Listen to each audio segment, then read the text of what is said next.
All right, so I'm going to do a brief tutorial now on how I'm putting together my spotter's guides, which, in all fairness, is pretty much a copy of the IMSA spotter's guide layout with a couple of minor changes. I'm going to do a couple of things simply here, kind of shortcutting stuff.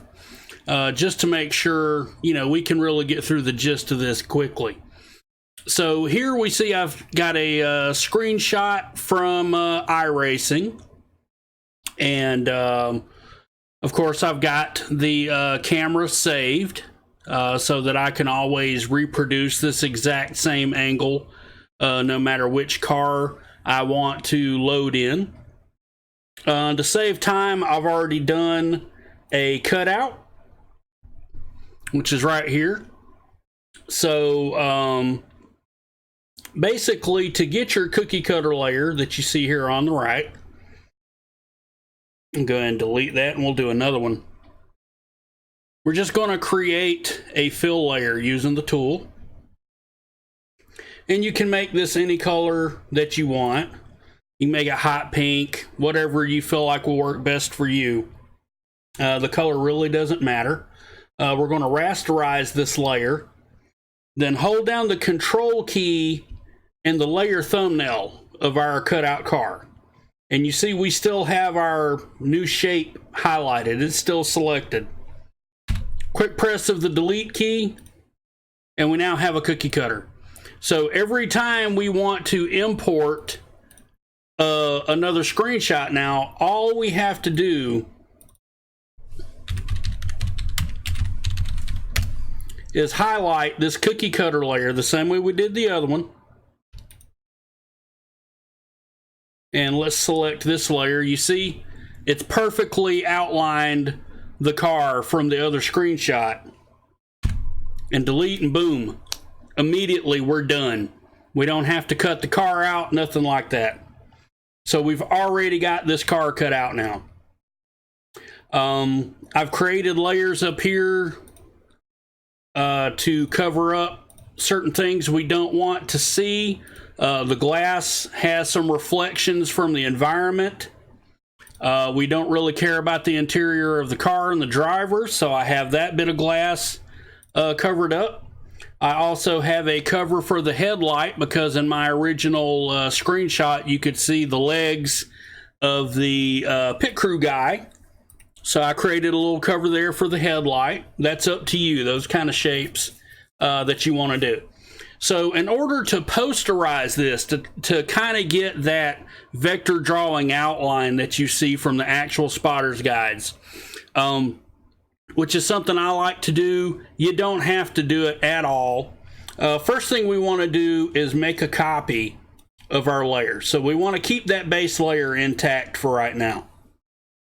Let's go ahead and take this top layer and let's put it in color dodge mode. And boom, you see it makes the colors just really pop.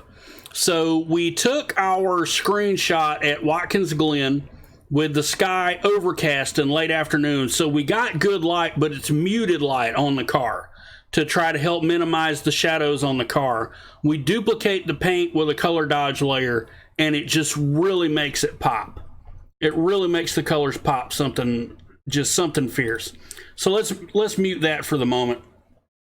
And let's take our base layer now, and we're going to go to Filter, Artistic, and Poster Edges. This is the technique we're going to use now to give it a little bit more of that vector drawing look. And you see the settings I have here. Edge thickness is at 0. Edge intensity is at 1. Posterization is at 6. I feel this works best to get the look that we want. So we'll go ahead and hit OK now and apply that. And you see at 50% especially, it doesn't look that harsh. We turn our color dodge back on. And remember, we're not applying this filter to the color dodge. The color dodge actually mutes the posterization just a little bit. Now you can even take this a step further with creating a third layer, maybe in soft light mode or in lighter color mode, to make the colors pop even more and mute that effect even more. And we'll show that here in an example real quick. That's a little too much. Another color dodge is a little too much. Linear dodge takes it up a lot, but lighter color doesn't look bad at all. So you see how it just softens it that little bit much more? It doesn't really change the colors that much, but it does soften the posterization just a little bit more. So you can refine it even further that way if you want to. And then, of course, we're going to save this. We'll just save this as a PNG. So we can use this layer we've put together later. And we know that this is going to be the 31. And I'm doing this for the Ricmotech GT Challenge. So I'm using GTC. You save it any which way you want. So now I've already got my spotter guide template open. And let's go ahead and open up that layer we just created, the 31 GTC. And we'll just go ahead and drag and drop that in place here. Let's move it over the 88. Let's convert that to a smart object so that we can resize it over and over as we feel we need to.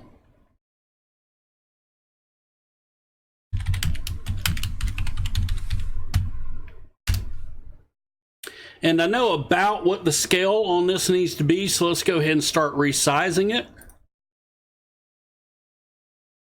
I know it needs to be about 40%.